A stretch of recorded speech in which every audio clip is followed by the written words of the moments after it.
Во 58-та епизода на Шорткат ќе гледате: невработеноста е главен проблем на младите во земјава. Наша тема: фестивал на инклузијата во Скопје. Сребро за македонскиот тим на Европската олимпијада по информатика за девојки. Здраво на сите, јас сум Гоше, а ова е новата епизода на Шорткат, нашите вести за млади. Останете со нас.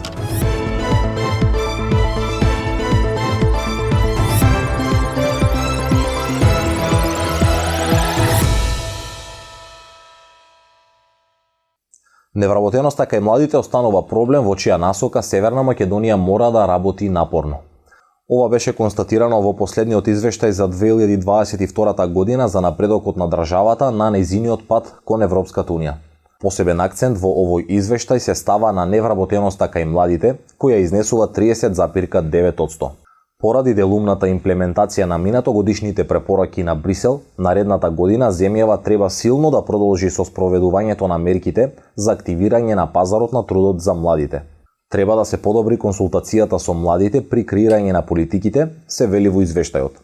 Од ЕУ бараат да се подобри соработката меѓу институциите за подобро разбирање и справување со предизвиците, со кои се соочуваат различни групи на деца, како што се децата со пречки во развојот или децата од ромската заедница. Студентката Викторија Постоловска од Филолошкиот факултет при УКИМ е избрана за нов студентски правобранител на овој универзитет. Таа е студентка во 4-та година на студиската програма Англиски јазик и книжевност. Постоловска вели дека е подготвена да се спротивстави на секаков обид за угнетување на студентските права. Таа објаснува дека причината зад нејзината кандидатура за студентски правобранител извира од убедувањето дека основната живототворна сила во едно општество потекнува од самите студенти чии права мора да бидат актуализирани, уважени и заштитени. Минатиот понеделник во Скопје се одржа фестивал на инклузија со цел да се внесе нова културно-уметничка содржина за жителите на градот, кои се запознаа со креативноста на лицата со попреченост. Меѓу останатите во публиката беше и евроамбасадорот Дейвид Гир, повеќе познати лица од естрадата, како и средношколецот Никола Стојановски, кој покрај тоа што има Даунов синдром, веќе втор месец оде на училиште без образовен асистент. Погледнете ги деталите во прилогот што следи. Оваа седмица започна со многу емоции и многу љубов. Присутните на фестивалот за инклузија имаат тешкотија да ги задржат солзите кога на сцената се појавија младите од студиото за танци Урека, инклузивниот хор Трисомија 21 и колектив Ветерница. Заедно со нив, таму беа и многу музички звезди, меѓу кои и шоуменот Игор Џамбазов и пијанистката Ема Ананиевска. Меѓу присутните кои уживаа во балетските перформанси и музичките изведби беше и евроамбасадорот Дейвид Гир. Тој за Мета МК изјави дека е прекрасно да се видат овие млади луѓе како танцуваат заедно и што се можат да направат кога се здружени. I think inclusion is a challenge in many countries, but it brings huge benefits, as you can see, because it's bringing people into the community and making sure that they can contribute in a very positive way with all their skills. There are many things that need to be done. I mean, this kind of thing is terrific, great individual initiatives by civil society and by different people, but also you need as a role for government in deinstitutionalizing people, putting them into the schools, putting them into the context. There's quite a good record here in terms of deinstitutionalized to some extent, though of course always much more can be done. Maybe sharing experience of what works together with similar groups from within the European Union. Никола Стојановски, средношколецот кој има Даунов синдром, учествуваше скоро во сите перформанси заедно со своите пријатели. Радоста просто бликаше од неговото лице, но тој, иако изминаа веќе 2 месеца од почетокот на учебната година, на училиште се уште оди без образовен асистент и чека да се усвои законот за средно образование за да може да го оствари своето право. Амбасадорот против говор на омраза и минатогодишниот добитник на наградата Европеец на годината, Денис Јанкуловски, смета дека законот за кој Министерството за образование вели дека е во фаза на изработка, треба да се усвои што поскоро.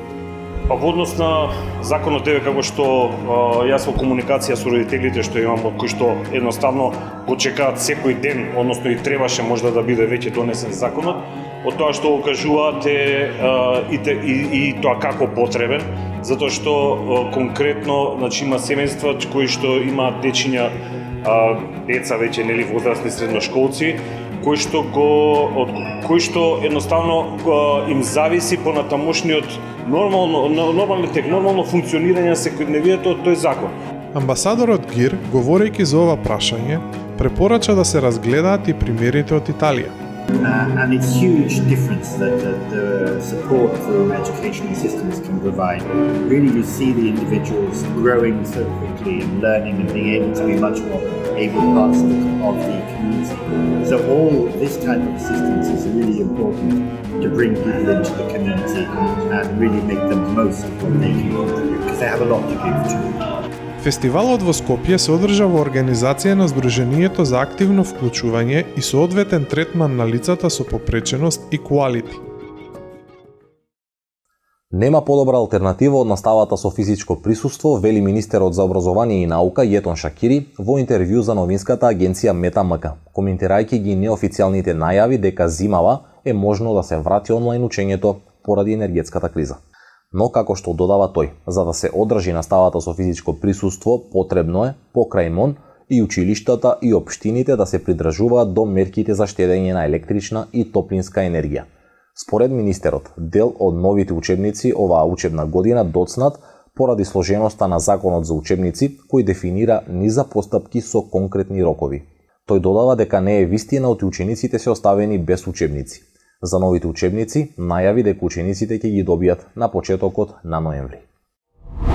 Македонските ученички информатичарки ја заокружија успешната година за Македонија на меѓународните олимпијади по информатика. Тие освоија сребрен медал на втората Европска олимпијада по информатика за девојки, која од 16 до 23 октомври се одржа во Турција. Сребрениот медал за Македонија на ова престижно меѓународно надпреварување го освои Софија Велковска од Скопје. Солидно се представија и останатите 3 членки на тимот: Сара Стефановска од Криева Паланка, Јована Трифуновска од Тетово и Атина Рувинова од Охрид. Тие беа раководени од професорите Миле Јованов и Емил Станков од Факултетот за информатички науки и компјутерско инженерство. Ученичките беа избрани преку целогодишен циклус на надпревари, кој што редовно се организира од Сдруженијето на информатичарите на Македонија, а оваа година се одржа по 33 пат.